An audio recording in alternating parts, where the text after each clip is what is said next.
Heather Maples was a young, beautiful woman, full of energy and dreams.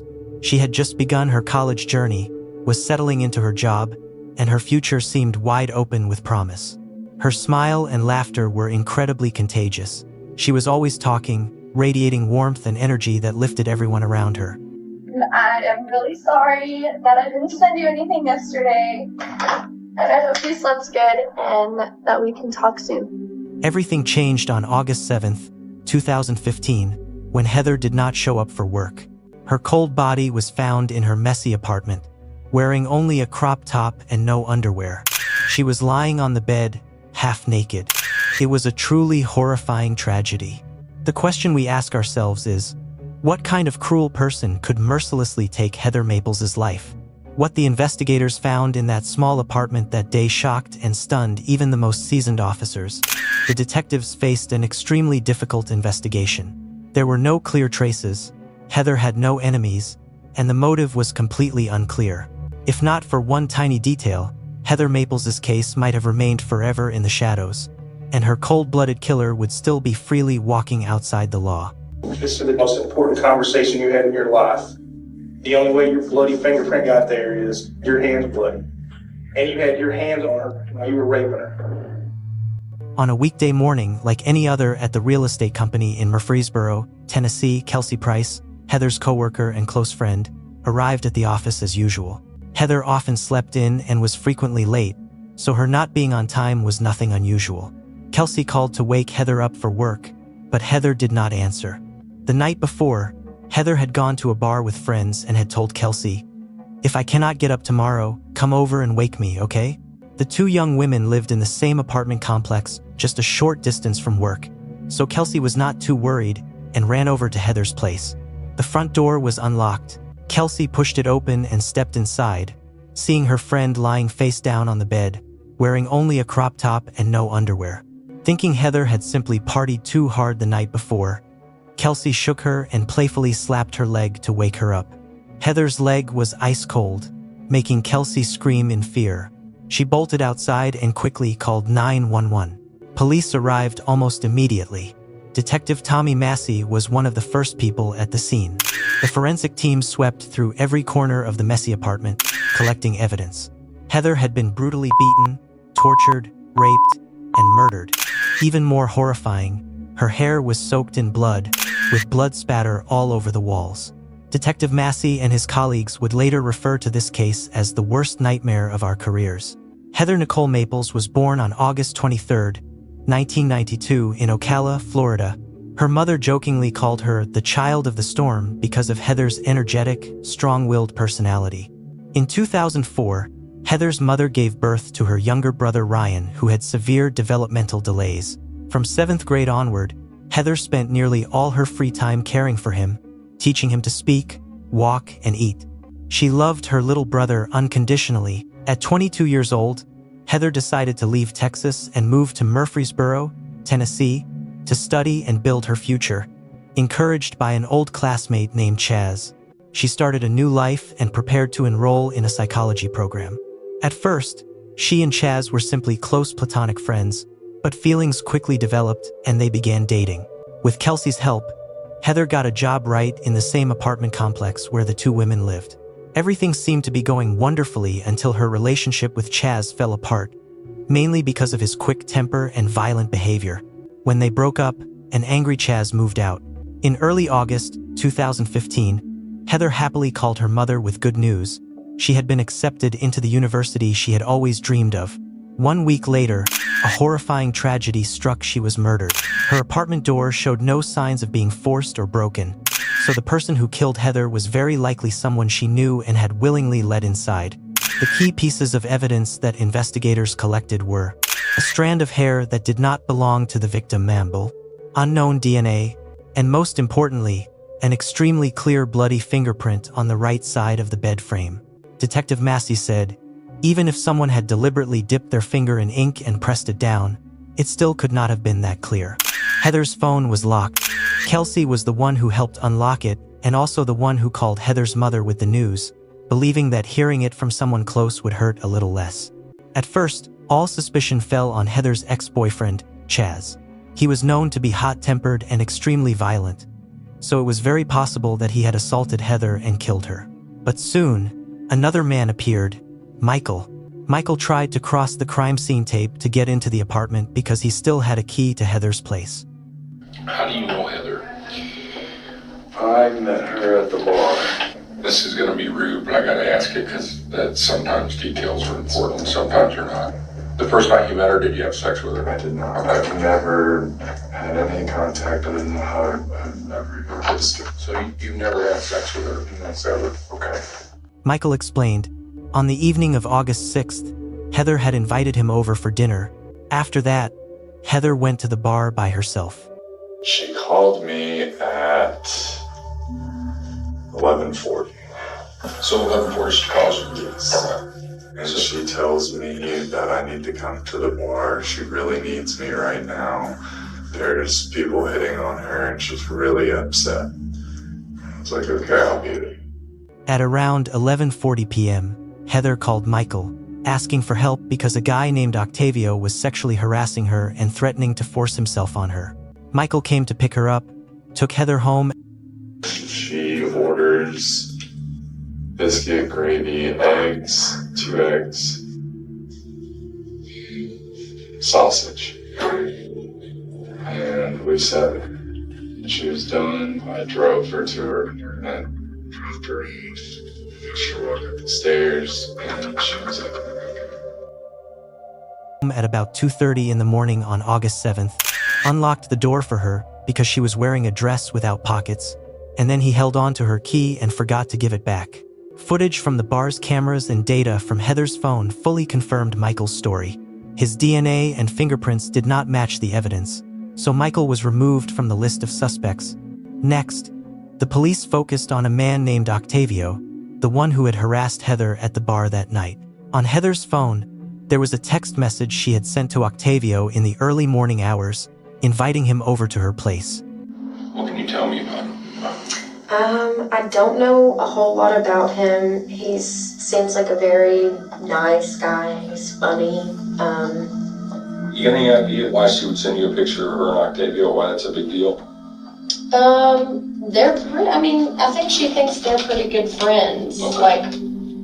Octavio stated that yes, the two of them had drunk tequila together that afternoon and taken a selfie. What did you do yesterday afternoon? I went and hung out with Heather. We drank some tequila, and then we went to gyms for a while. Okay, and who is Heather? A friend of mine. I'll show you a picture, okay? Do you have any idea when that would have been taken? It was a little bit before we left to go to gyms. Who took that picture? She took it. Do you know if it was posted or sent to anybody? It was on Snapchat. But he had gone home early to sleep and only saw her message the next morning. Well, if Heather says that you came back over after she got home, would we believe that not to be true? Yeah, I didn't show back up over there. And Heather texted me at like 2:30 or something. can I see the text? Yeah, but I was already asleep. I saw it this morning. The detectives intensified their questioning of Octavio, using a tough interrogation method that not every suspect could withstand. People saw you go in the apartment. Phone records put you at the apartment. You were with her yesterday. Your picture was with her, okay? Because here's what I'm going to tell you at this point, Tate. I believe she texted you to come back over there. You went over there, and then something happened. No. And not only was this girl raped, she's dead. What? No way. This way, okay? And here's what I'm going to tell you. There's DNA all over that girl. It's going to come back, I believe, to one Mr. Tate. Oh, don't come back to me. Octavio immediately agreed to provide a DNA sample, and the results cleared him as well. The investigation was now almost completely stalled. The police could not find any more evidence or viable suspects. Then, unexpectedly, a stroke of luck arrived. The lab called Detective Tommy Massey. The bloody fingerprint belonged to Brandon Richmond Bowling, whose prints were already in the system because he had once worked for a company that required employee fingerprinting. He was immediately summoned by the police for questioning. In the interrogation room, Brandon Bowling stammered nervously, his voice hesitant as he claimed, How do you know Heather? We met at gyms. Do you know when that was? Maybe 3 from us. He had only seen Heather a few times at the gym, and they had hooked up 1 or 2 times, the last time being in July, and he had never gone back to that apartment since. Knowing he was in serious trouble, Brandon Bowling kept pushing back and denying the crimes he had committed against Heather Maples. Ever been to her apartment? I have been to her apartment. The times you had gone over there, did she have to let you in, or was the door unlocked, or do you remember? So I think she usually left her door unlocked, so. Let me ask you this, have you ever been sexually intimate with her? The first night, no, second night. Second time I did. You hooked up with her? Yeah, we did. When was the last time you were at her apartment? That might have been in July. The detectives put him under intense pressure. You know you were there, you know what happened.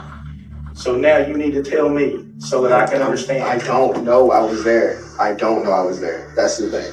Okay, well then how did your bloody fingerprint get on the bed? There was no way I did anything. She just got accepted into college. I was happy for her. But Brandon Bowling stubbornly resisted and continued to deny the horrific acts he had inflicted on Heather Maples. Look at me, young man, because this is important. They can put you to death. Do you understand? Okay. Because this is the most important conversation you had in your life. The only way your bloody fingerprint got there is your hand's bloody. And you had your hands on her while you were raping her. So then tell me what happened. The police requested a warrant to search his phone, convinced that it would contain crucial clues. What they found on Brandon's phone was something even the most seasoned detectives were horrified by. A long video that he himself had recorded in Heather's room. That lengthy video captured everything, from the moment Brandon Bowling entered Heather Maples' apartment and had sexual intercourse with her, to the moment he violently beat and tortured Heather while she was still alive. This was the unspeakable crime of a cold-blooded killer, something that could never be forgiven. Poor Heather Maples had to endure unimaginable pain and terror before she was murdered. In February 2018, after the monstrous, inhumane crime he committed against Heather Maples, Brandon Richmond Bowling pled guilty in court. He was sentenced to 40 years in prison without parole. For those who loved Heather, this was not a victory. It was a wound that could never heal, a pain they would carry for the rest of their lives. At the trial, Heather's mother, Jennifer Hunter, surprised everyone when she said, "I forgive Brandon Bowling for killing my daughter." I forgive Brandon Bowling for killing my daughter. From that day forward, I learned, don't worry about anything and pray about everything. But for Jennifer Hunter, her daughter will always live in her heart and never disappear. At the end of the trial, Jennifer walked over to Brandon's mother in the hallway, embraced her, and said, "Today, both of us lost a child." She added that she was deeply saddened by all they had gone through. I wanted to be sure that she and I connected because they are victims too. They are. They didn't plan this. They had hopes for their child. Our lives since she's been gone have been awful. We miss her terribly. She was our everything. Like I said, she is our first thought in the morning and our last thought at night. There's not a day that goes by that Heather's name is not mentioned in our home. And that is how it will be forever. As for Brandon Bowling, the killer is now behind bars and 4 walls, but he has never explained why he killed Heather Maples or what his motive was. Let Heather's story be a powerful reminder that justice only exists when each of us raises our voice. No one deserves to have their future stolen the way she did, and no one who commits such crimes should be allowed to stand outside the light of the law. For Heather, and for all the other silent victims, let us join hands to protect one another's safety, spread compassion, and firmly reject violence in every form. Thank you for listening. Ali Kemp was a beautiful 19-year-old full of youthful dreams. She was smart and incredibly kind. Everyone around her praised Ali as an energetic, independent daughter, yet her fate was heartbreakingly cruel. On June 18, 2002, Ali's father hurriedly drove to the neighborhood pool where she worked part-time, arriving around 5:30 in the afternoon to look for his missing daughter. In agony, he discovered something horrifying under a blue tarp. I saw something, and I lifted the tarp off, and it was Ali. 911, what is your emergency? I think my daughter's been murdered. Does it appear that she's breathing? I can't tell. Okay, stay on the phone. Oh, Allie, honey, Allie, stay with us. Stay with us. Are you there? There is a monster loose in our community, and we need to get him off the streets. He had started to fight with Ali, but I was going to finish it. In 2002, Ali had just come home for summer break after her first year of college. Her family lived in Leawood, a suburb considered one of the safest places in the state of Kansas, where people barely bothered to lock their doors and nothing serious had ever really happened. She worked part-time as a lifeguard at the community pool, sharing shifts with her older brother to earn some extra money for her college expenses. On June 18th, the sky was overcast, cool and gloomy. Ali still went to the pool and worked her shift alone. It was an overcast day. It wasn't particularly warm. Not a day you really go to the pool. I went to work. Ali later went to the pool. I got home about 5:20. My son Tyler was on the phone with his mother and said that he had gone down to the pool to relieve Ali of her duties. Couldn't find Ali. Roger immediately drove to the pool where Ali was working. The first thing he saw was his daughter's car still parked in the lot. He rushed straight into the pool area to look for her. I looked in the pool, looked in the deep end, looked at the bottom. I looked around the grounds. I went over to the baby pool, looked behind it. Then he went to the front desk. There he found Ali's cell phone, her car keys, and her wallet, but not his daughter. Roger walked into the pump room. I went into the pump room and couldn't see very well. And I looked around. I walked to the back of the pump room. I looked behind the pumps. And I was walking out, and I turned around and saw a leg sticking out from under a tarp. And I lifted the tarp off, and it was Ali. Leawood 911, what is your emergency? My daughter's not moving, and she's laying in the pool house. How old is she? She's 19. Allie. There's clear at 1729. Oh, Allie. Oh, Allie. Honey. Allie, stay with us. Stay with us. Are you there? She's not moving. She's not moving. Allie, honey. Allie, come to me. Does it appear that she's breathing? I can't tell. Roger was in such deep shock that he could not even tell whether his daughter was still breathing. When I found her,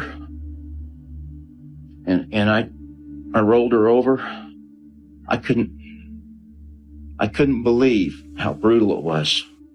Police officers and detectives arrived at the murder scene almost immediately. Paramedics rushed in, only to freeze in horror at the sight of a 19-year-old girl lying naked on the cold concrete floor, barely clinging to life, her body almost completely drained of strength. The scene was both terrifying and unbearably tragic.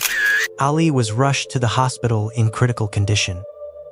Ali, the most beautiful, innocent, sweetest thing, did absolutely nothing to deserve this. The day Ali was born, it was the happiest and I felt the luckiest day of my life. She was just a wonderful daughter. She was so kind and so sweet. She adored her parents. An excellent student, obedient, kind-hearted, involved in countless school activities, an honor student. Her high school year, she was involved in like 19 student activities. She was in an honor society. She had all these things going for her. We'd felt for years that Ali was going to make a difference in this world. While top doctors were fighting desperately to save Ali's life, investigators at the scene were uncovering chilling clues. The pump room was in complete disarray, everything disturbed and overturned. That pump room was full of a lot of equipment and things. Everything was in disarray. Her flip-flops, which she was wearing, were in different parts of the pump room. There was also blood spatter. It was very evident that Allie had tried to fight her attacker. She had several injuries to her fingers.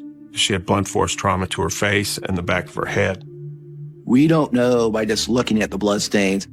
Is it all victims' blood? Could it be suspect's blood? At the lab, forensic experts tested the blood and discovered that besides Allie's blood, there was blood from a male, very likely the killer's. However, when they entered the sample into the National DNA database, there were no matches. The investigation began to stall. The police's only option now was to find potential witnesses. At the hospital, Roger stayed up all night waiting outside the operating room for his beloved daughter, not knowing whether she would survive. All her friends and all the people from all over the city were showing up at the hospital. We were just waiting and hoping. Just thought some chance she'd pull through. Doctor and a nurse came out, and the doctor worked on her, and they tried and said she was gone. She died that same day, June 18, 2002. She was only 19 years old. She left this world forever, with so many dreams still unfinished. Her hearts were broken beyond what anyone could ever imagine. It's just the most awful feeling in the whole world. We went from the hospital to the funeral home, and they took Allie to the morgue. You're dealing with something you don't want to be dealing with, but I went to the morgue and I spent the night at the morgue with Allie, and I wasn't going to let her be alone. News of the young girl's death quickly spread through the community. Everyone was stunned and heartbroken for Allie, a young, beautiful girl who should never have had to endure such horrific cruelty became a symbol of shared grief and outrage for the entire town. The entrance of Foxborough Pool crowded with friends and neighbors paying their respects. Flowers and mementos pay tribute to a young life come to a violent end. When we were out there covering the story, people just kept showing up. And I hope they find him, the guy that did it, and I hope she didn't suffer long. I have 2 kids, a little boy and a little girl, It makes, it's hard to explain, how a mother feels. Everybody knew Allie. She was so popular. They just couldn't believe what had happened. There is a monster loose in our community, and we need to get him off the streets. The first time I met Roger Kemp, his face was just the portrait of pain. The first week, just one long, horrendous day. Your mind runs everywhere. Who was it? How could this happen? Who could have done something like this? How you're going to ever get this predator tracked down? You have a choice whether you can stay in bed and pull the covers over your head, or you get out and try to make something happen. I had to keep moving. Well, I wanted this guy, and I'd made a determination that he had started to fight with Allie, but I was going to finish it. I remember thinking Roger Kemp was an amazing father because he was so driven to find who did this to his daughter. He was such a warrior and a champion for Allie. Roger Kemp appeared on television and did everything he could to raise public awareness about his daughter's case, hoping to help the police quickly catch her killer. Investigators also accelerated their work, because what began as an assault case had now become a brutal murder. The first thing they had to do was rule out the people closest to Allie. In any type of case like this, you always have to eliminate family, close friends, boyfriends. That's got to be done right away. The first name that came up was Phil, Allie's boyfriend. When detectives checked the call log on Allie's phone, they discovered that she had called Phil at about 2:50 in the afternoon, just a little more than 2 hours before she was found dead. They also learned that Phil, who had been Allie's boyfriend for 5 years, worked at the same pool and had been on duty in the shift before hers. The police immediately brought Phil in for a formal interview at the station. He appeared deeply grief-stricken and haunted by his girlfriend's death, yet oddly, he still did not fully cooperate at first. He's the last person we know that saw Allie alive. He had told us when interviewed that he had gone to another pool after he had left Allie. He was asked for his DNA, and he did provide that. He was really grief-stricken. He was in shock by what had occurred. I'd say it's difficult most to deal with the way that Allie had to die. Phil was a great guy. Roger will tell you, And when they asked, is there any chance Phil could be involved, he said no way. Phil was 19 years old. They'd been dating for about 5 years. He loved Allie. At the lab, the results of Phil's DNA test showed no match with the male blood found with Allie's. On top of that, his statement that he had been working at another pool at the time was confirmed. Even so, once cleared, Phil provided investigators with an extremely important piece of information. According to him, Allie had told him she felt like she was being watched. She just said that she was a little worried about people. Like when she was by herself, she just said she was worried about people being around there and watching her. She had told her boyfriend that sometimes the people that mowed the grass and did the lawn and garden stuff made her uncomfortable because they stared at her. Her boyfriend came to the pool and she asked him to stay because the lawn and garden people were there and she didn't feel comfortable. That day, Phil had stayed at the pool longer with Allie so she would feel safe, because the grounds crew was still there, but around 2:15 in the afternoon, Allie told him he could go because the workers had left. When police questioned the landscaping workers who had been at the pool that day, they said a brown Ford pickup truck from the 1980s had driven in circles around the parking lot several times before suddenly leaving. Even more disturbing, the workers reported that before Allie was attacked, they had seen a large man sneaking around the pool area. 3 witnesses said he was hiding in the bushes near the pool with a camera. And appeared to be looking at the girls that were there sunbathing. The circumstances around Allie's death began to come into focus, and police got a major break. One of the calls Allie made that day was to a friend, asking her to come sit with her so she would not be alone. Detectives suspected that this friend might have unknowingly seen the killer. At 3:15, her friend shows up at the pool. She had pulled down into the parking lot, didn't want to get out of her car, so she was just honking her horn to get Allie to come out from inside the little attendant table inside the pool. She noticed a male subject standing there. No, it wasn't anybody that she had described as ever having seen before. White male, probably in his 30s, a little bit of hair, but basically balding. He was carrying a pail and nodded to her and waved. She got scared because she thought it was Allie's boss and she was going to get Allie in trouble for honking the horn and all that stuff. So she left. The police quickly brought her in to work with a sketch artist and create a composite drawing of the suspect. The sketch of the man's face was rapidly shared across all media outlets in the city, along with the description that he drove an old Ford pickup truck. She was brutally murdered yesterday afternoon. We have a description of that individual, and you will be caught. More than 20 Metro Squad detectives are on the case. They're not sure if the man in the bushes and the one seen at the pool the day of the murder are the same person. Armed with a stack of more than 1,000 copies of the sketch police released today, Allie Kemp's friends are spending hours putting them up all over town. Since her murder 1 week ago, calls have been coming into the hotline, but now that these sketches are out in the public eye, the phone just keeps ringing. 1 week after the murder, calls began to flood the tip line. As soon as the composite sketch was released, the phone rang nonstop. In the first few days, the police received more than 400 leads. The entire community focused its attention on finding the killer, but none of the leads led anywhere. By July 2002, the Kemp family offered a reward for any information that would help capture the murderer. TIPS Hotline has a $1,000 reward for information that leads to a conviction. But Roger Kemp felt like we need more.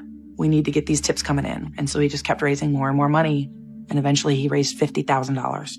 Roger did everything he could to keep his daughter's case in the public eye. We don't want to be off just a little bit because in your minds you think, oh, well, it might not be it. You know, just because it's off just a hair. Please call in those leads. We just needed to catch this guy. We did not want him to victimize anyone else. Not long after, the search spread nationwide because the composite sketch was shared across major news outlets. Kansas police received calls about suspects from all over the country, but still nothing concrete emerged. Who knows where the guy could have gone by this point? By February 2003, more than 8 months had passed since Allie was murdered, and the killer was still walking free. The case had no new leads until a familiar name surfaced, James Strader. About 3 or 4 months into the investigation, we got an initial lead on a James Strader who looked a lot like the composite. James Strader is wanted in Missouri and Kansas for brutal rapes, and in Leawood, Kansas for questioning about the Allie Kemp murder. Not only did he really look like the person that we were looking for, but he had a history of abusing women, and he became a real person of interest because he took off running. We need to get him into custody. To question him in connection with Allie's murder, and to get this 3-time convicted felon behind bars. Breaking news exploded when James Strader was arrested after a routine traffic stop in a small town in Utah. At last, their suspect was in custody. Your driver's license and registration, please. James Strader was pulled over in Richfield last night. You didn't get gas in Salina? No, I wanted. His arrest came after he allegedly skipped out on paying for gas at this station. I can see the pump from here, and he was the only car out there, and he just took off. She called police, and a few minutes later, Strader pulled into this service station in Richfield. Richfield police were waiting for him. Detective Linger, who had been waiting for this moment for so long, immediately flew out to meet Strader face to face. I went out with the detectives from the sheriff's office and spoke with Strader, and he said he didn't do it. The detective heard Strader deny any involvement in Allie's murder over and over, but he did not care about the denial. What he needed was to know whether Strader's DNA was connected to Allie or not. Linger immediately sent Strader's DNA sample to the lab. But when the results came back, the news was devastating. Almost impossible to believe. James Strader was not the man who killed Allie. The investigation nearly hit a dead end. I could not believe my ears. Everybody was just absolutely certain. It wasn't him. We were totally shocked. Well, I thought that I will never get this high or this low again. You drop to the depths when you don't catch who you're looking for. Roger, throughout the investigation, was extremely afraid that the case would go cold. I'd met families that had terrible tragedies and lost their loved ones, and they'd turned it into a cold case, and it was just, it just breaks your heart. My heart was already broken. It's just a place you don't want to be. In the journey to solve a murder, time is always the most fearsome enemy. Every passing minute can erase traces and make the truth harder to find. If a murder is not solved within 6 months, the chance it will ever be solved can drop by nearly 50%. By June 18, 2003, exactly 1 year after Allie was killed, Roger was still doing everything he could not to lose hope. But leads were growing scarce, and no new information was coming in. Allie's case was slowly slipping from the public's memory. One day, while Roger was driving, a bold idea suddenly came to him, an idea that would reopen the path forward for the investigation. He recalled, I was driving down the interstate and I saw a billboard. You have all these eyes that are looking at the billboard, thousands a day. And I thought, well, why not? Why couldn't we do this on a billboard? That's the only time anybody's ever come in and say, I want billboards to try to help find the person who killed my daughter. It was a groundbreaking idea. At the time, that kind of thing wasn't being done. To be honest with you, I didn't think it was going to work. That people have driven by him in some cases, and they finally make that phone call and they say, we think maybe you better look at this guy. And you can't put a value on that.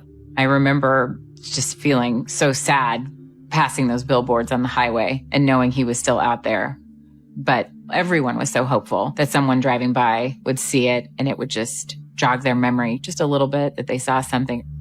As soon as the billboards went up, tips began pouring in again, this time even faster than before. Only a few days later, the police received the crucial lead they had been hoping for all along. A witness called in about a white man named Ted Hoover, who not only matched the physical description but also drove an old brown Ford pickup truck. Someone called the detectives and gave them Hoover's home address. I went up to the house and knocked on the door. The maroon Ford pickup was sitting in the driveway. I went up and knocked on the door, and Mr. Hoover answered the door. Couldn't say exactly what he was doing on the day of Allie's homicide. Because of that, I asked him if he would be willing to provide us with some DNA. But Hoover hesitated. He said he needed to talk to a lawyer before deciding whether he would give a DNA sample or not. Obviously, anytime somebody refuses to give you DNA, it makes you a little bit suspicious. At first, Ted Hoover was just an ordinary suspect. But while police were waiting for his attorney to call back, they suddenly discovered something. Ted Hoover has left the state, which only strengthened their belief that he was connected to Allie. We tried our best to locate Ted Hoover throughout the United States, but he was not in any databases anywhere in the country. Basically, we couldn't find him. They contacted the local post office and confirmed that at the address of a woman named Benjamin Abe, she was currently living with a man. It was possible their suspect had changed his name. They called authorities in the state of Connecticut and asked them to put Benjamin Abe under surveillance. They called back and said, the Teddy Hoover name, when we ran that through, we've got some warrants here in Connecticut for indecent exposure on a Teddy Hoover that are several years old. It looks like it's probably going to be the same Teddy Hoover guy that you guys were looking at. The Connecticut State Police agreed to arrest Teddy Hoover. The warrant for indecent exposure in public was executed. Appleby was arrested at this small home on a major thoroughfare in rural Litchfield County by Connecticut State Police on an outstanding warrant. He's wanted here for risk of injury to a minor, disorderly conduct, and public indecency. Appleby was taken for questioning to the state police barracks. It was now November 8th, 2004, more than 2 years after the murder of Ali Kemp. At last, investigators had a suspect in custody. They were convinced he was the killer, but without a DNA sample, they still could not be 100% sure. Appleby later recounted. At first, he did not want to give a DNA sample to the Connecticut investigators.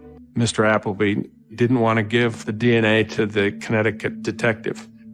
And he said, what will happen if I don't do it, if I don't consent to this? And they said, we'll get it one way or the other. He eventually consented, and they got his DNA. But the investigators did not want to wait for the DNA results. What they wanted was a confession. When Benjamin Abe walked into the interrogation room, where Kansas State Police investigators were waiting for him, they had staged the room to exert maximum psychological pressure on the killer. We took a wall-sized poster, and we put his picture right in the middle. And then around his picture, we put everything we could think of with arrows pointing down to his picture as to why he's the focus of our investigation. They brought him up to us, and he sat down, and his eyes got real big, and he looked around, and he kept looking at that link chart with this picture in the middle. And he said, I kind of lied to you. And we said, really? About what? Well, I was at that pool. I just remember. Their strategy worked even better than they had hoped. Can you go ahead and tell us what you remember and what happened that day? I went in there to the pool with the intentions of looking at the pool to get to business. On June 18th, 2002, Ted Hoover, also known as Benjamin Appleby, drove to the parking lot of the neighborhood pool in Leawood. He saw Ali Kemp from a distance, became sexually aroused, and decided to walk up and flirt and joke with Ali. Because he was wearing a pool company uniform, he believed he would not attract suspicion. When Ali went into the pump room, Hoover made his move. And I hit on her. Some small talk. I don't remember exactly what I said. Just didn't, wasn't interested in anything I had to say. And I was blocking the doorway. She tried to walk around him to leave the room. That was when he grabbed her. I tried to hit on her. I touched her. Not hard, nothing. We're either on the shoulder or the hip or something. She pushed me back, and she punched me. Lost it. I took her clothes off with the intention of trying to have sex with her. I don't know how many times I hit her. I hit her back. I hit her in the face, I think. It was probably about 10 minutes into the interrogation with him. And my partner, John Dickey, said, you killed her, didn't you? And he said, yeah, I did. You said she was strangled. I know I strangled her. I don't know what I strangled her with. And I don't know why I did it. After Ali lost consciousness and lay there barely clinging to life, he grabbed a blue tarp nearby, covered her body with it, and left the scene, abandoning her to her fate. It was a crime beyond forgiveness. I just laid it on her. I didn't want anybody to find her like that. But I didn't think she was dead. They said, have his confession. And I heard all about the details, and I knew we had the guy. Killed her so he wouldn't have a witness and he wouldn't go to jail again. In November 2005, Ted Hoover was brought to trial for rape and first-degree murder in the killing of Ali Kemp. On December 5th, after only 2 hours of deliberation, the jury delivered its verdict. On the first charge of capital murder, we, the jury, find the defendant guilty. We have justice. Just want him put away and never want him back out on the streets again. Benjamin Appleby, formerly known as Ted Hoover, was sentenced to 50 years to life in prison, with no possibility of parole until the year 2054. Though nothing could bring his daughter back, at last Roger Kemp could let his beloved Ali rest in peace. Roger was such a devoted father. We may never solve this crime without Roger. To be honest with you, Roger just never gave up. He became the spokesperson for every father out there. My wife and I realized that we never wanted this to happen to another little girl again. We wanted to do a self-defense class for girls. We call it Take Defense, the Ali Kemp Educational Foundation. We had our first class in the basement of Leawood City Hall. We had 12 people in it. We've had 68,000 people go through our classes now. And we have women that have contacted us and said, your program saved my life. I don't care how many people we teach, but if we teach 100,000 and we save one life, it's worth it. Roger partnered with law enforcement to launch a nationwide billboard campaign featuring wanted criminals. This campaign has brought new hope to many unsolved cases and has helped families of victims who had long been forgotten. I have never met a person like Roger Kemp. The President of the United States invited him to the White House and recognized him during a ceremony. Roger Kemp lived every father's worst nightmare when his daughter Allie was taken at a young age. Through immeasurable pain and grief, Roger devoted his energy to building a safer world for future generations. His foundation has provided women of all ages with valuable self-defense training, and his billboard campaign to post the faces of wanted criminals has led to multiple arrests, including the conviction of Allie's killer. The United States honors Roger Kemp for his unwavering efforts to ensure the safety of his fellow citizens. This certainly is not the way we wanted Allie to make a difference in the world. But, I'm very, very proud of her, and I hope she would like what we're doing. Hope she'd be proud, and I think she would be. They couldn't save Allie, but they have saved many women. And that's Allie's legacy. Though the tragedy of that year stole Ali Kemp from the world at the age of 19, the light she carried has never gone out. From unimaginable pain, her father rose up and turned his family's loss into a force that protects others. The self-defense classes, the wanted criminal billboards, and the countless lives saved are the legacy Ali left behind. She is no longer here in person, but her kindness, courage, and love live on through everything her parents have done in her name. It is proof that even in the deepest sorrow, human beings can create hope and leave a mark that never fades. 6 days before her dream wedding, in a quiet rural town in the Riverina region of New South Wales, where everyone knew each other's faces, a 26-year-old teacher named Stephanie Scott was still smiling at her students at Leeton High School, still fussing over her wedding dress, invitations, and honeymoon plans like any other young bride-to-be, and no one knew that it would be the last time they ever saw Button-Nose alive. On Easter Sunday morning, April 5th, 2015, instead of staying close to her fiancé Aaron at a family gathering, Stephanie drove her little red car alone to an empty school to finish preparing handover documents for their 15-day honeymoon. From around 11 o'clock until about 1:40 in the afternoon, her phone was still buzzing with messages back and forth with Aaron, and then, suddenly, it went silent, every new message from him turning into a cold blue bubble left unread on the screen. A few days later, out among the vineyards and dry, brittle tree lines beyond the edge of town, detectives found the almost completely burned body of a woman, along with a series of horrific crime scene photographs stored inside the camera of a young school janitor. And in the interview room, When he was asked why he wanted to kill the beloved teacher the entire town adored, he answered, almost without emotion, why you got angry at Stephanie and why you wanted to kill her. I didn't really feel anger, I just wanted to kill her. Oh, so you didn't feel anger? No. You just wanted to kill her? Emotion. Okay. So you just wanted to kill her? Yes. Can you tell me why you wanted to kill her? No. Just my mental health acting up again. What exactly happened inside that empty school building at midday, and how many warning signs had everyone ignored before there was no way back? That Sunday morning, Leeton was as quiet as any other Easter in a small country town. On the narrow roads leading in, families drifted out of their homes. Stephanie Scott, 26 years old, was standing between two worlds. On one side were invitations, a wedding dress, and honeymoon plans. On the other were whiteboards, stacks of lesson plans, and the kids at Leeton High School who called her the teacher who changed my life. Her childhood friendship with Aaron had, over the years, slid almost seamlessly into love, and by April of 2015, everything seemed to be heading toward a beautiful, logical ending. They were finally getting married. Guests had received their invitations. Some had flown in from as far as England and New Zealand. Their future, on paper, was carefully mapped out.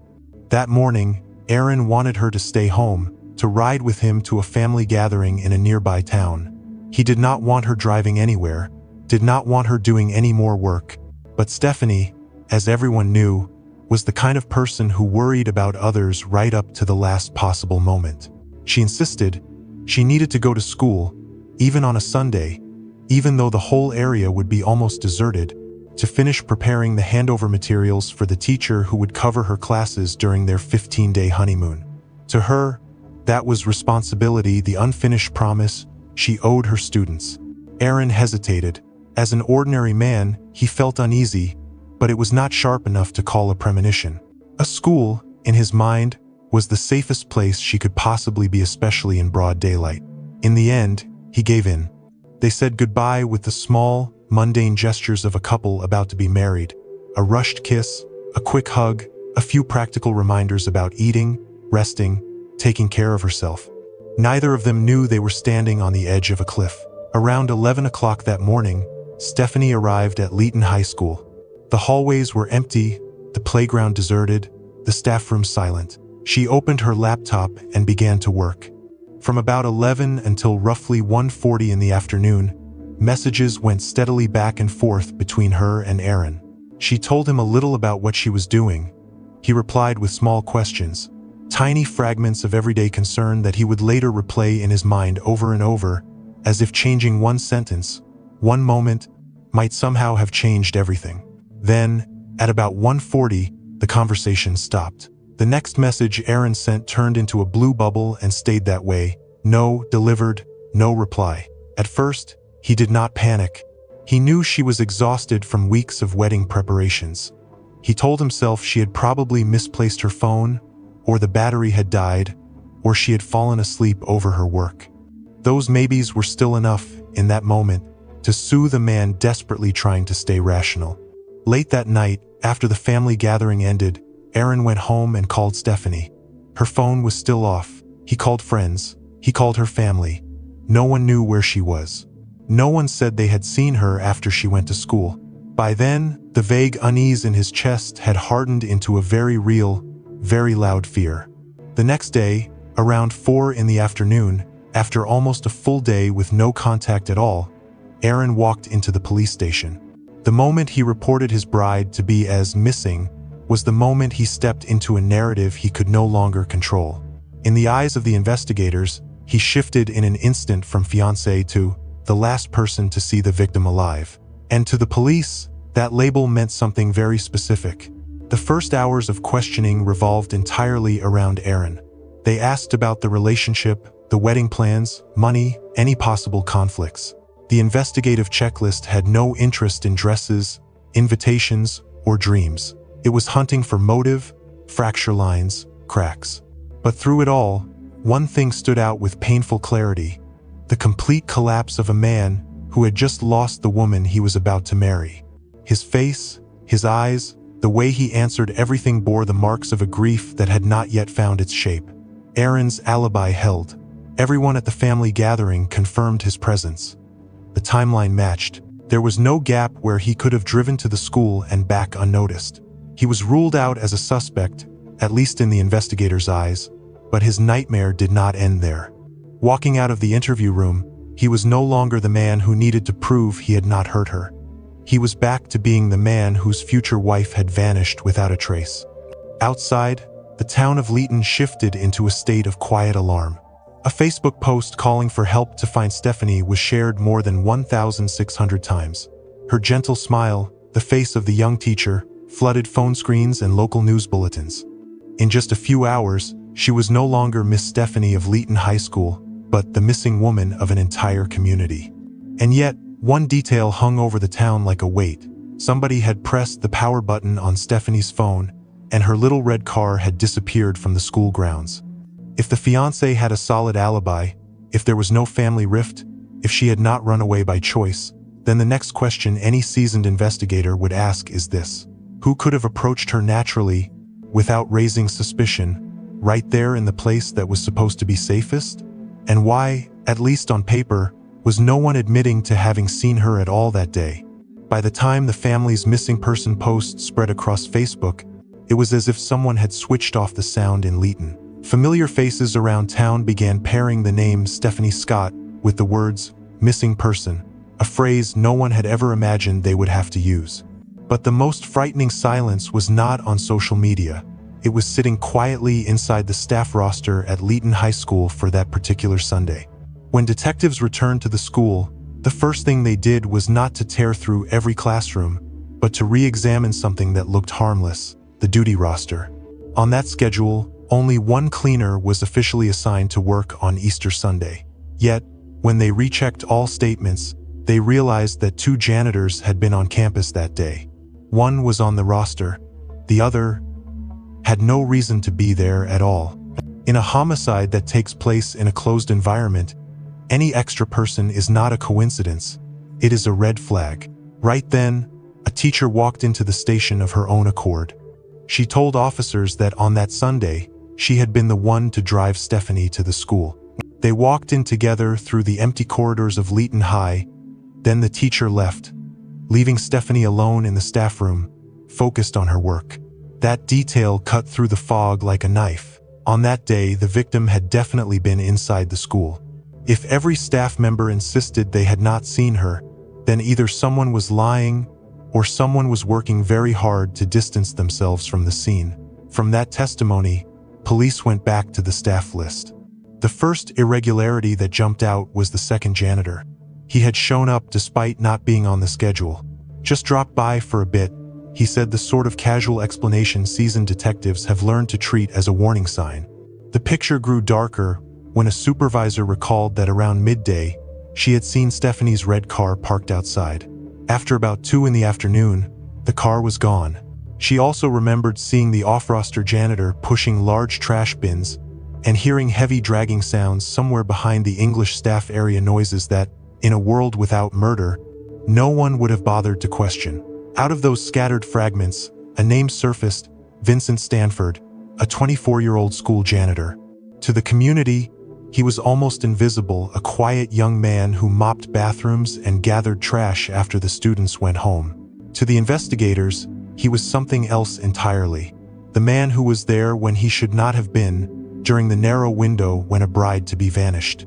That was a coincidence no serious detective would accept. Police followed the trail to Vincent's house. His mother opened the door and let them in. They did not storm in like in a movie. They moved slowly, eyes sweeping over every detail. Vincent was not home, but signs of him were. In his car, they found MDF boards with strange stains, enough for an experienced investigator to immediately think of blood. Outside, on the ground, they found a used condom. The wrapper for it lay back in Vincent's bedroom. For officers accustomed to rape-murder scenes, that arrangement read like a clumsy note left behind by the killer himself. When Vincent finally returned, he walked into the middle of his own search scene with an eerily calm expression. He said he had been at the school but claimed he left around 3 o'clock to go to a supermarket. On the surface, it sounded plausible until officers checked with the store and found no record of him being there at all. It was a textbook pattern of lying.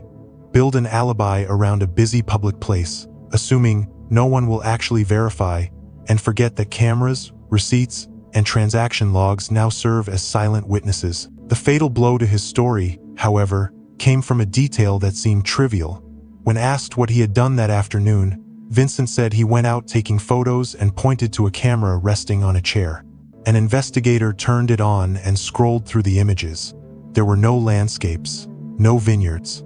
Instead, there was a photograph of a woman's body, burned almost beyond recognition, lying alone among sparse, scrubby trees. Vincent shrugged and said it was a shot from a movie. It looked funny, so I took a picture. To someone who has never stared death in the face, that might have sounded just barely believable. To the police, it was obvious. They were looking at Stephanie Scott, captured in the final form her killer had tried to hide. In that instant, all the gaps in the story snapped together. The extra janitor, the missing red car, the strange noises, the trash bins, the broken duty roster. The school where Stephanie had poured her energy into her students revealed itself as a locked stage for a crime that had been smoldering for a long time inside a twisted mind. And the man standing at the center of that stage, for the first time, had a clear name: Vincent Stanford. When the photograph of the charred body appeared on the camera screen, no one in that room needed another word from Vincent. He was handcuffed and taken to the station in silence. But silence does not mean innocence. To seasoned investigators, it is often the sign of a mind calculating how much to give away and how much to hold back. In the first hours of questioning, Vincent said almost nothing. He asked for a lawyer and refused to go into detail. His face stayed flat, his eyes not exactly panicked, more like someone dragged out of a dark inner world he had lived in for far too long. Instead of waiting for some dramatic confession, detectives changed tactics. They let the data speak. They seized his phone and his computer and began to peel back the layers of the hidden life he thought no one would ever see. Where was she when you first saw her? She was in the staff room upstairs for the English drama math teacher. What was she doing? She was working on a computer. Was the staff room door open, closed, or open? Where were you at that time then? I was working. I had our pressure cleaner out to clean the garbage bins. We put some of the garbage bins upstairs. That's when I saw her. In the class, in the staff room? Yes. Did you say anything to her at that time? No. Did she say anything to you? No. Did she see you? I think so. It made me think so. I walked by the door, so she probably knew I was there. 5 days after Stephanie disappeared, a local man contacted police. He remembered that on Easter Sunday afternoon he had seen a car pulled up beside an irrigation canal. A man got out, took something that looked like a laptop, and threw it into the water before driving away. At the time, it had seemed strange, but not enough to call anyone. Only when he saw Stephanie's face all over the news did that memory turn into a blade of guilt. Search teams were sent to the canal and dragged the water. The laptop they pulled up was Stephanie's. At the same time, police widened their ground search around the farming district, moving through vineyards and scrubland miles from the school. Stephanie's red Mazda was found abandoned, like a hollowed-out shell of the person who had driven it there. Then, just 1 day before the wedding date she had been counting down to, they found her body in a remote patch of bushland, burned almost beyond recognition. The autopsy translated those final hours into a cold, clinical language her family would never be able to forget. Stephanie had been struck in the head at least 40 times. The blows shattered her skull so badly that the head trauma alone would have killed her. She had also been stabbed in the neck. After she died, her body was transported, doused, and set on fire in a desperate attempt to erase all trace of what had been done. He said he saw Stephanie in the shared staff room used by the English, drama, and math teachers. The door was open. She was working at her computer. He stood there, watching, waiting. It was not a sudden outburst. It was a moment he chose. When the room was empty except for her, he moved in from behind, clamped a hand over her mouth, locked her arms, and dragged her into another room. He shut the door and threw her to the floor. Then came the punches and blows, again and again, until her body could not fight back anymore. The knife came after that, not just as a weapon, but as a way to seal a fantasy that had been festering since his childhood. Now we spoke to you on Wednesday night, on the 8th. Yes. And we spoke to you about some scratches that I can still see on your face. Yes. Can you tell me where you got those scratches from? Several of them are from Stephanie Scott. And how did she do that? With her fingernails. And when did she do that? When I tried to kill her. When I killed her. When you killed her? Yes. Okay, so you say that can you just tell me exactly what happened when she walked, when you first, you said you were waiting for her to come out, were you? You were waiting for her to finish her work? Yes. Okay. What exactly happened then? When she finished her work, what did you do? I picked her up from behind with my right hand over her mouth and my left hand around her middle. I dragged her into the store. I closed the door behind us, chucked her on the floor, and I beat her to death. You say with your fists? Yes. Did you use any other weapon? I did use a knife as well. You said you got a feeling that you had to do it. What feeling? Can you describe that to me upon seeing her? What feeling came over you? Like, what did you feel? It's that I had to kill her. I've had a lot of violent thoughts, but I've never acted on them. Okay. So when you say you've had a lot of violent thoughts, can you describe to me what those thoughts have been? Killing various people I've met. Yep. Hurting them. That's about it, really. And is there any reason why you wanted to kill these people or hurt these people? No, I think I might have some mental problems, but they've never done anything to me to deserve it. Are you able to tell me? When investigators pressed him about motive, about anger, about any conflict between him and Stephanie, his answer chilled even the most experienced detectives. Why you got angry at Stephanie and why you wanted to kill her? I didn't really feel anger, I just wanted to kill her. Oh, so you didn't feel anger? No. You just wanted to kill her? Okay. So you just wanted to kill her? Yes. Can you tell me why you wanted to kill her? No. I think just my mental health acting up again. In Vincent's inner world, taking the life of a young woman on the verge of marriage was simply a way to satisfy a violent urge that had stalked him since he was 7 years old, the same kind of impulse that had once driven him to choke a teacher when he was 12, that had sent him to a youth psychiatric facility where he was diagnosed with autism spectrum disorder and oppositional defiant disorder. When Vincent's chilling confession had been fully recorded, it seemed, on the surface, as if the case was over. The killer had a name, the body had been found, and the motive, warped as it was, had been sketched out. But for seasoned investigators, a story rarely ends with one name. Violent crime, especially when someone tries to hide it, tends to ripple outward. It pulls in other people, other choices, other shadows. And in this case, that shadow wore a face that looked almost exactly like Vincent's. As detectives reviewed everything belonging to Stephanie, they noticed that something important had vanished with her. Her engagement ring, her driver's license, a few personal items. These were not just objects. To a woman about to get married, they were symbols of an entire new life. And yet, after she died, those symbols of her future drifted away from her orbit, as if someone was trying to blur out every trace of the person named Stephanie Scott. This time, the trail did not lead to a forest or a canal. It led somewhere else entirely, the Adelaide Hills in South Australia. At a second-hand dealer, police traced an engagement ring that had been sold. From there, they identified the man who had brought it in, Marcus Stanford, Vincent's identical twin brother. Television cameras captured Marcus's arrest, a young man whose face looked disturbingly like his brother's, hands cuffed, wearing a Star Wars sweater, escorted away from his workplace, a flower farm. He did not shout. He did not struggle. He looked more like someone pulled out of a comfortable everyday role and forced onto the stage of a tragedy his younger brother had already begun. At his first court appearance in South Australia, Marcus had no lawyer. When asked if he had any reason he should not be extradited back to New South Wales, where the crime had taken place, he answered, in a heavy Dutch accent, that he had never been to Leeton, so he could not see any reason he should have to go back to a place he had never set foot in. On the surface, the logic sounded neat. In the context of a murder case, it came across as a desperate attempt to detach himself from the quicksand his brother had dragged the entire family into.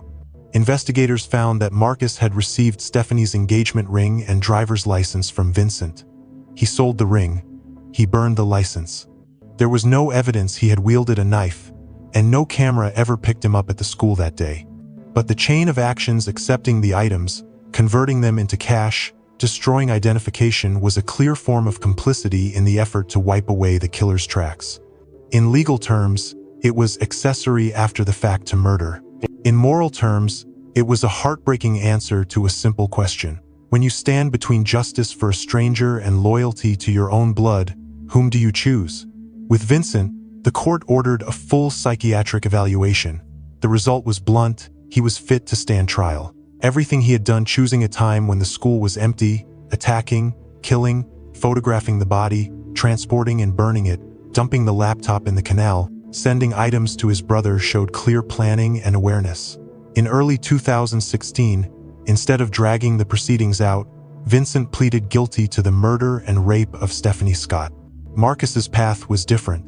He was charged as an accessory after the fact to murder. The court sentenced him to 1 year and 3 months in prison. He served his time and was released in October 2016. On paper, the sentence reflected his indirect role. Emotionally, many people were outraged. Nearly 60,000 people signed a petition arguing that the punishment was far too light for someone who had helped cover up such a brutal crime against a young bride only days away from walking down the aisle. While public debate raged, Marcus slipped quietly out of prison. There were reports that he went back to live with his mother in Leeton.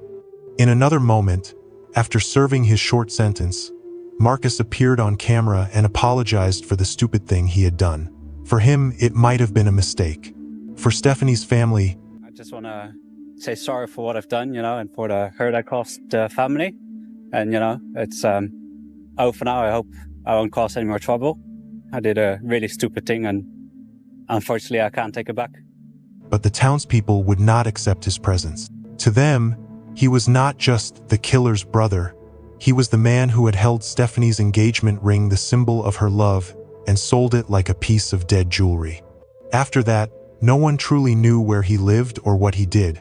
He disappeared from public view, but he could not escape the invisible sentence handed down by the community. In stark contrast, Vincent's punishment was clear and heavy. On a day that fell just 1 day short of what would have been Stephanie's 28th birthday, the judge pronounced sentence.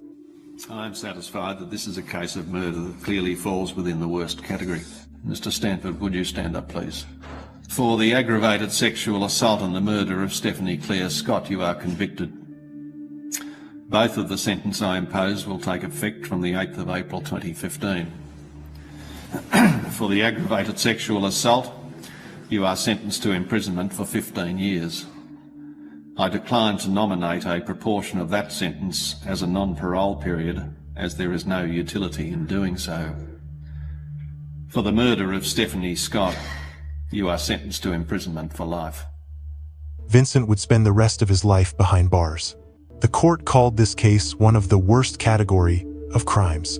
In the courtroom, Stephanie's mother, Marilyn, rose to speak. She described Vincent as someone so lost, so unable to build a life of his own that he chose to steal someone else's. But what hurt her most was not the number of years printed on the judgment. It was the fact that no one in the family would ever truly know what Stephanie went through in those final minutes. The thought that she might have suffered. We need to be able to fade from public view, to mourn our beautiful girl, and work our way through our grief.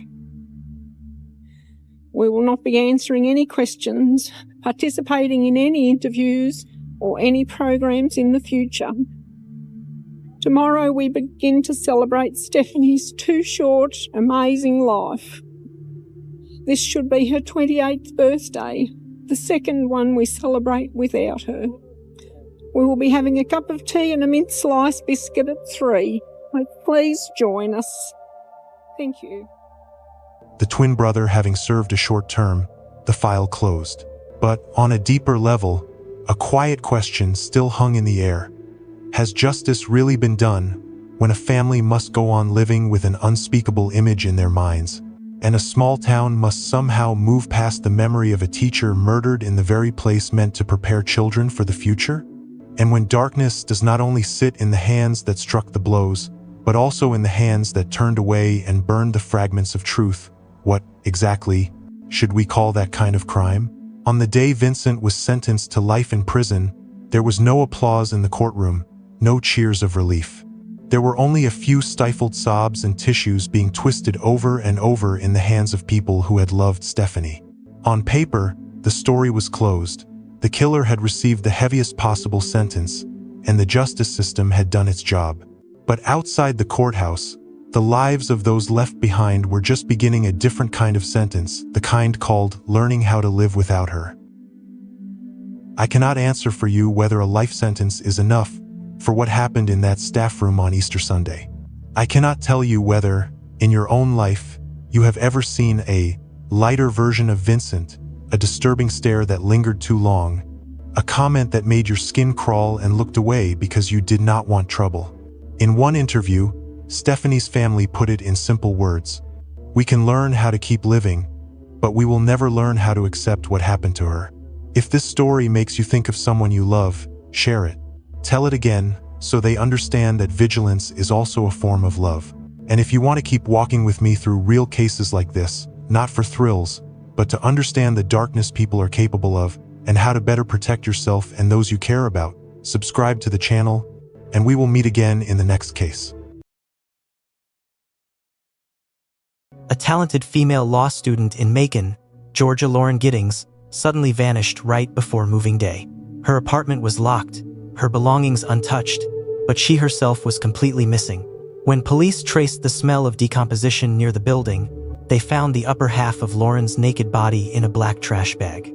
And the person standing closest to the crime scene, the one most eager to talk to the press, turned out to be the killer. The shy, eccentric neighbor who quietly used a master key to enter Lauren's apartment, then killed and dismembered her. Lauren Giddings, 27 years old, was a bright, beautiful young woman. She was diligent, a high achiever, and loved by everyone around her. She had this laughter that just was amazing. She's indescribable, really, because she made you feel just so loved. She had a great personality. Very outgoing. She lived her life to the fullest every day. She was the eldest child in a family with parents, Karen and Bill, and two younger sisters, Caitlin and Sarah. The three sisters were very close and always took care of one another. Lauren was always highly motivated, and her dream was to become a public defender. In 2008, she moved from Maryland to Macon, Georgia, to pursue that dream. Lauren quickly fit in and grew to love her new home. She was in a long-distance relationship with David Van Diver, a corporate attorney. They clicked from the very beginning, sharing the struggles of their careers and helping each other through difficult times, both at work and in their personal lives. David said, Lauren was straightforward, intelligent, and always thinking about the future. He had already planned to propose to her, though she had no idea. However, the physical distance between them after Lauren moved made the relationship increasingly difficult, and they eventually broke up. Lauren then started seeing a man named Joe, but she quickly realized she was still very much in love with David, so she broke up with Joe. In June 2011, Lauren graduated from one of the oldest law schools in the United States, the Mercer University School of Law. She attended the graduation ceremony with David and her entire family. At this point, Lauren Giddings was from Maryland and went to college and then law school. She had graduated in May and began studying for the bar. She was a person who had lots of friends. She was very much well-liked. She was a runner. She was an excellent student. Lauren was stepping into the next crucial phase, passing the Georgia bar exam, and she poured all her energy into studying for it. After graduation, Lauren returned to Maryland to attend her sister Caitlin's wedding. She told everyone that once the wedding was over, she really needed time to focus seriously on her studies. Like many students after finishing school, Lauren decided to stay in Macon instead of returning to Baltimore. She lived on the second floor, in apartment number 2 of the Barristers Hall complex. Barristers Hall was a building reserved specifically for law students, located directly across from the law school campus.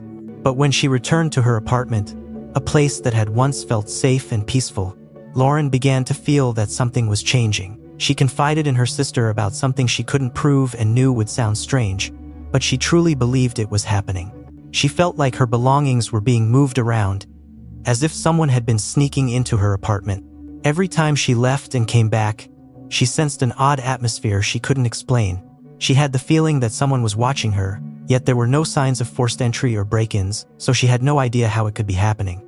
This sense of unease never went away. On the night of June 25, 2011, Lauren sent an email to David, telling him about her fears. David tried to reassure her, telling her not to worry too much and suggesting it might just be some pranksters messing around without any serious intentions. And because Lauren was studying intensely and hardly ever left the apartment, he thought it was also possible that she was just under a lot of stress without realizing it. Lauren also sent a group message to her friends that included the following: "Hey everyone, I'm buried in studying for the bar exam. If I don't respond to your texts or emails, please don't be offended."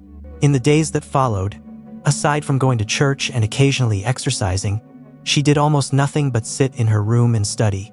So at first, a few missed calls or unanswered messages didn't seem that unusual. But Katie, Lauren's best friend, and her sister Caitlin had tried to reach her many times and couldn't get through. Caitlin was on her honeymoon and was sending photos to everyone, and the fact that Lauren never replied to any of the messages or photos felt very strange. It no longer seemed like she's just focusing on something else. It gradually made everyone feel that something was wrong. Another law student named Ashley received a call from Caitlin, asking her to go to Lauren's apartment and check on her. Before going over, Ashley also tried calling Lauren, but Lauren did not answer. Ashley and her boyfriend went to the apartment and saw that Lauren's car was still parked outside. Using a spare key, they unlocked the door and went in. Lauren's things were a bit messy, but that wasn't too unusual since she was about to move out to go live with David. But when they looked at the calendar on the wall and checked the dates, they realized that the next day, June 30th, Lauren was supposed to move out of the apartment. Then they found her phone, laptop, wallet, and bar review books still in the apartment, but Lauren herself was gone. The question now was, where was Lauren? Ashley called Lauren's ex-boyfriend Joe and asked other people who knew her, including some who lived in the same building. People began splitting up to search for Lauren. One friend said she had seen Lauren at a party about 4 days earlier. After the party, Lauren had gone home and sent an email to David, saying she felt worried and unsafe in her apartment. After more than 1 day of searching with no results, it was time to call the police. Lauren's parents drove more than 10 hours to Georgia to look for their daughter, terrified, with a growing sense of dread about what might have happened to her. Police quickly arrived at apartment number 2 in Barristers Hall. At the scene, they saw no signs of a struggle, no forced entry, and no evidence of theft. All of Lauren's belongings were still there. Investigators knew this situation was not good. They began checking every unit in the complex. They used luminol to test for possible bloodstains. At first, everything looked clean, but when they sprayed luminol in Lauren's bathroom, a horrifying scene appeared. The bathtub lit up with the unmistakable pattern of having once been filled with blood. Luminol was sprayed on the walls and in the bathtub of all the apartments. In Lauren's bathroom, it was everywhere. The police now believed they were not just looking for a missing person, they were looking for Lauren's body. On June 30th, the weather was very windy. While officers were searching the area outside Lauren's apartment, a strong gust of wind suddenly blew through, carrying with it an unbearably foul odor toward the detectives. They were standing near the trash bins, and a very distinct, familiar stench made all of them freeze and look at one another. It was sickening, the unmistakable smell of a decomposing human body. One officer later said, "In your life, you'll smell many awful things, but the smell of a body decomposing is one of the worst things you can possibly imagine." The police cordoned off the area and opened one of the trash cans, making a discovery that would haunt them for the rest of their lives. Inside was the upper half of a naked woman's torso. They started looking a little closer around outside, and discovered the trash bag that was in one of the dumpsters, and once they were able to open the bag and look in it, discovered her body. We found just her torso. There was no limbs attached, and of course her head was missing as well, so we just had her torso. Wrapped in a black garbage bag, the medical examiner immediately began tests to determine the identity of the victim, but with Lauren missing and the luminol results in her bathroom, they were almost certain this was part of Lauren's body. I've never seen anything like this in my life. Only a monster could do something this horrific. It was truly grotesque. One detective said that, in a strangely ironic twist, a police cruiser was parked right in front of the entrance, blocking the garbage truck from getting in to empty the dumpsters. If the police had arrived even a little later, the entire body in that trash bin would have been hauled away before the search ever really began. At the lab, test results confirmed that the torso belonged to Lauren Giddings. The medical examiner later reported that there were no signs of sexual assault, but they also could not determine Lauren's exact cause of death. They believed Lauren had been killed and dismembered on June 26th in her bathroom. The scene appeared to have been meticulously cleaned afterward. The killer was so careful that he did not leave a single fingerprint. Outside, the surrounding area was completely sealed off, and the police tried hard to keep quiet about what they had found. If the killer lived in the complex, they did not want him to know the body had been discovered and risk him fleeing or destroying more evidence. One officer said, "You have to start by looking at the people closest to the victim, whether emotionally or geographically." Everyone who knew Lauren was asked to come to the station to give a statement. David, Lauren's current boyfriend, was completely shattered, like a man whose soul had left his body. Not only was he utterly devastated, he also had a solid alibi. At the time of the murder, he had been playing golf in California. Next was Lauren's ex-boyfriend Joe. He, too, was quickly ruled out as a suspect because he had a clear alibi. Police began searching every apartment in the complex, going door to door to narrow down potential suspects. Everyone cooperated quickly, everyone except one man, 25-year-old Stephen McDaniel. He said, "Since I'm a law student, I always protect my privacy," Stephen said. He introduced himself as another law student, also studying for the bar exam, and said he had lived next to Lauren in apartment number 4 since their first year. He had even been part of the original group searching for Lauren, walking around with her friends, and he had already been to the station earlier that day to give a statement. Police continued searching the remaining units in the complex, but by then they were already suspicious of Stephen. His behavior was very strange. He had just refused to let them search his place, yet he kept lingering around the area, hovering on the edges, shyly trying to watch what the investigators were doing at the scene. He made everyone uneasy, especially once the media arrived to interview residents. He was one of the first people willing to speak to reporters and offered his own theory about Lauren's death. No one has seen her since Saturday.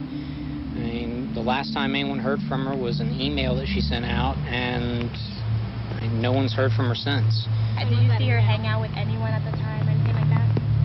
I mean, no one has seen her since Saturday. I haven't seen anything. I mean, I've always heard noise outside, but it's just people walking by pretty much. And she just recently graduated from Mercer? Yeah, she and I we were both JD students. We graduated back in May. What kind of person was she? I mean, what did you see? I mean, she's as nice as can be. I mean, very personable, very much a people person. Do you know any enemies she might have had, somebody that might want to hurt her? No, we don't know where she is. I mean, the only thing we can think is that maybe she went out running and someone snatched her. Because we went over. One of her friends had a key. We went inside and tried to see if there was anything amiss, but she had a door jamb that was sitting right by it, so there was no sign that anyone broke in. The door was locked when everyone got here. We just don't know where she is.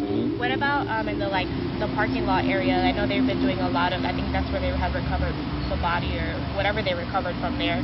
Body. Had you seen anything there? Had you seen anything there? I mean, we don't know if this is the same person. You know what I mean? Like, they took out a body there earlier. We don't know if it's the same person or not. So that's how we're trying to ask people if they know who lived there. Are you okay, sir? I think I need to sit down. Okay. That is no free. At that point at the scene, only a handful of people actually knew what the police had found in the trash bin. After the interview ended, Stephen sat there for a long time, exhausted, staring into space as if he were lost in anxious thought.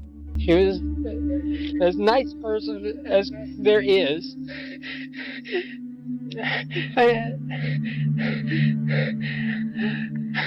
What's going on in your mind right now? Like, what are you thinking?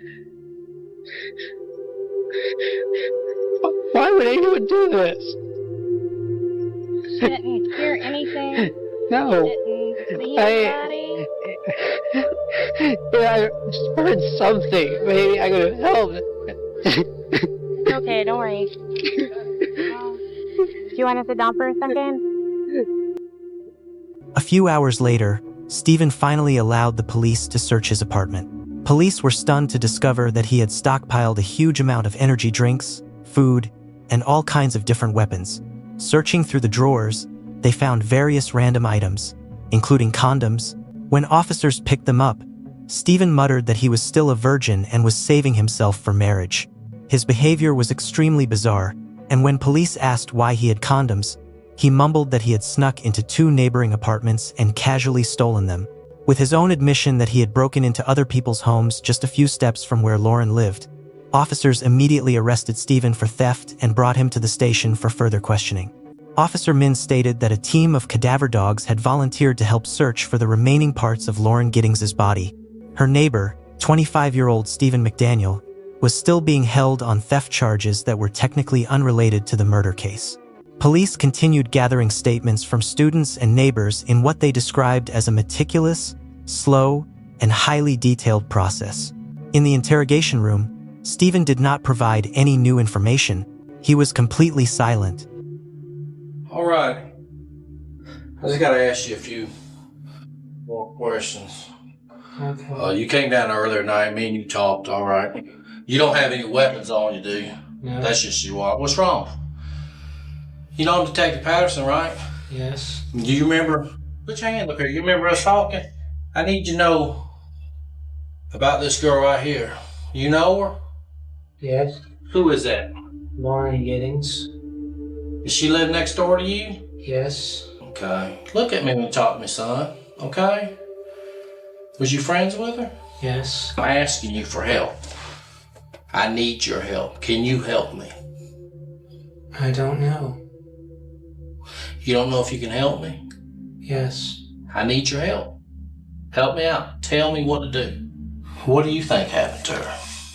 I don't know. Do you even care that no one can find her? I mean, I don't know, do you? Yes. Well, you know there was a body found in the trash can next to the apartments. Yes. And it's a female, white female's body, right next to y'all's apartment. We don't know 100% sure it's Lauren, but we're pretty confident it is. I mean, who would do something to somebody and throw them in a trash can? I don't know. And you know why we've been working all day trying to find Lauren, right? Yes. Because her family wants to know where she's at. Yes. And I don't know what to tell her family. So I'm asking you, what do I need to tell her family? I don't know. It's all on you, brother. What do you want me to tell her family?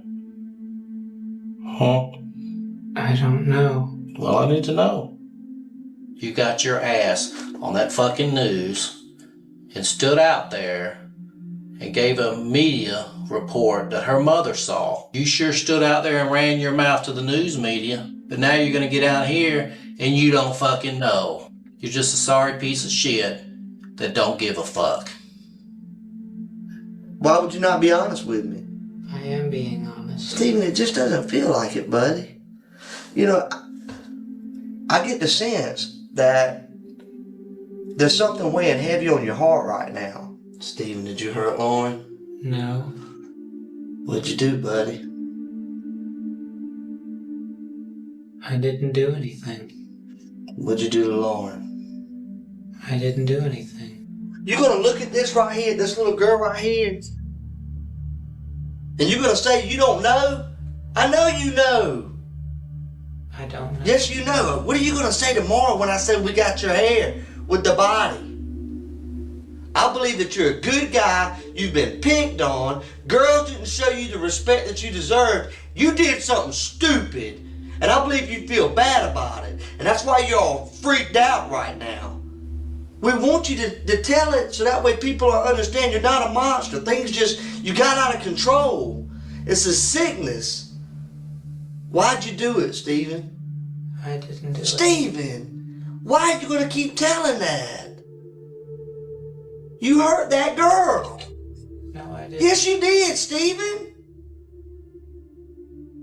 I'm going to take this from me. You don't deserve to look at it. Just stay right here, okay? Okay. I appreciate all your cooperation tonight, okay? Okay. In the interrogation room, nothing he said made logical sense. Many details were wildly contradictory, and he was extremely reluctant to answer the detective's questions.